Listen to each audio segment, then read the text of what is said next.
लोग ईद की नमाज को बहुत मुश्किल समझते हैं और सोचते हैं कि कैसे पढ़ें। आसान सी बात है, हमने 2 रकत नमाज पढ़नी है और उसकी नियत इस तरह करनी है।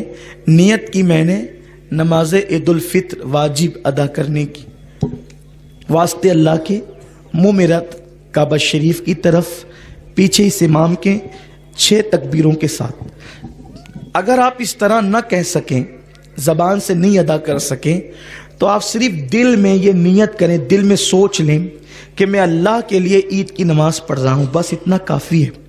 इसलिए कि अल्फाज के उतार चढ़ाव के मोहताज बंदे हैं। अल्लाह रब्बुल इज़्ज़त तो दिल के जज्बात को भी जानता है।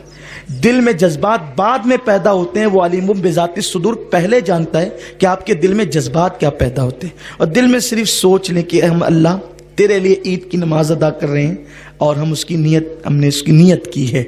उसके बाद जो है तकबीर तहरीमा होगी, यानी इमाम जो है वो कानों की लौ तक हाथ उठा करके तकबीर कहेगा। जो पहली तकबीर होती है, आपने भी तकबीर तहरीमा कहकर नाफ के नीचे हाथ बांध लेना है। इमाम साहब सना पढ़ेंगे, आपने भी सना पढ़नी है। सना पढ़ने के बाद हमारे मामूल से हटकर 3 तकबीरें होगी।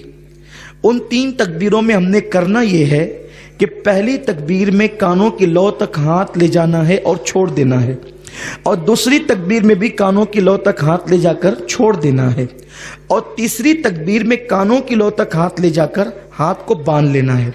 2 तकबीरों में हाथ छोड़ देना है और तीसरी तकबीर में हाथ को बांध लेना है। उसके बाद किरात होगी, रुकू सुजूद होंगे, फिर दूसरी रकत के लिए हम खड़े होंगे तो किरात होगी, और जब किरात मुकम्मल हो जाएगी तो अब 4 तकबीरें होंगी। हालांकि असल में वो 3 ही तकबीरें, लेकिन आपको समझाने के लिए 4 तकबीरें होगी।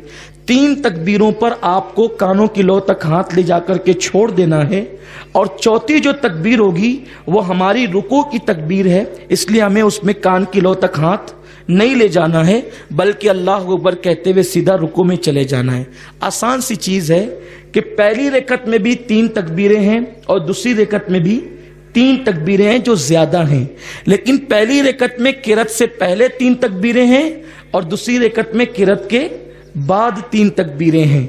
और पहली रकत में 2 मरतबा हाथ उठा करके छोड़ देना है, तीसरी में बांध लेना है, और दूसरी रकत में तीनों तकबीरों पे हाथ छोड़ देना है। और जो चौथी तकबीर है वो रुकू की हमारे मामूल की तकबीर है, उसमें हमने रुकू में चला जाना है। फिर उसके बाद जैसे हम नमाज अदा करते हैं अपने मामूल के मुताबिक हम नमाज अदा करेंगे।